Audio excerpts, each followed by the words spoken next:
Hello అండి అందరికీ. రీసెంట్గా బాలీవుడ్లో అక్షయ్ కుమార్ నటించిన కేసరి చాప్టర్ 2 రీసెంట్గా తెలుగులో రిలీజ్ అవ్వడం జరిగింది. ఈ సినిమా చాలా బాగుంది. ప్రతి ఒక్కరూ చూడవలసిన సినిమా. ప్రతి ఒక్క భారతీయుడు ఈ సినిమా ఖచ్చితంగా చూడాలి. ఈ సినిమాలో అక్షయ్ కుమార్ క్యారెక్టర్ మాత్రం చాలా బాగా ఉంది. కోర్టు సీన్స్ మాత్రం హైలైట్గా ఉంటాయి. ఈ సినిమా చూస్తే జలియన్ వాలా బాగ్ మీ అందరికీ తెలిసే ఉంటుంది. జలియన్ వాలా బాగ్ మరణకాండ మీ అందరికీ తెలిసే ఉంటుంది.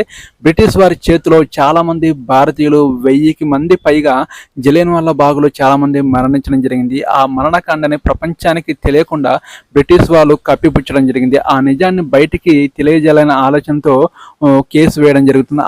ఆ మరణకాండని బయటికి తెలియజేయాలనే ఆలోచనతో సౌత్ ఇండియాకి చెందిన శంకర్ నాయర్ అనే లాయరు ఆ కేసుని తీసుకొని కోర్టులో వేసి దాన్ని వాదించడం జరుగుతుంది. బ్రిటిష్ వారికి వ్యతిరేకంగా ఆ శంకర్ నాయర్ ఎలా వాదించాడు, ఎలా కోర్టు సీన్లో ఎదిరించి పోరాడాడో అనేది ఈ సినిమాలో చూపించడం జరిగింది.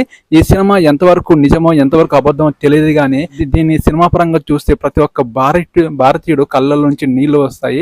జలియన్ వాలా బాగ్ మరణకాండ ఈ సినిమాలో చూపించడం జరిగింది. దాని ఆధారంగా చేసుకొని ట్రూ స్టోరీగా ఈ సినిమాని మన ముందుకు ప్రేక్షకుల ముందుకు తీసుకురావడం జరిగింది. ఒక భారతీయుడిగా బ్రిటిష్ వారిని ఎదిరించి పోరాడి ఆ కేసుని, ఆ మరణకాండని ప్రపంచానికి తెలియజేయాలనే ఆలోచనతో శంకర్ నాయర్ పోరాడిన క్యారెక్టర్ మాత్రం హైలైట్గా ఉంటుంది. మీ సినిమా పరంగా చూడండి. ట్రూ స్టోరీ అసలు ఇందులో నిజం ఎంత ఉందో అబద్ధం ఎంత ఉందో తెలియదు, కానీ ఇది మాత్రం నాకైతే చాలా బాగా నచ్చింది. మీరు ఖచ్చితంగా చూడాల్సిన సినిమా.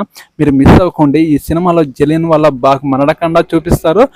దాని నుంచి బ్రిటిష్ జనరల్ డయర్ని ఎదిరించడానికి లాయర్ క్యారెక్టర్లో అక్షయ్ కుమార్ మాత్రం ఆ కోర్టు సీన్లో అదరగొట్టాడని చెప్పొచ్చు. ఆపోజిట్ లాయర్గా ఆర్ మాధవన్ క్యారెక్టర్ కూడా అదిరిపోతుంది.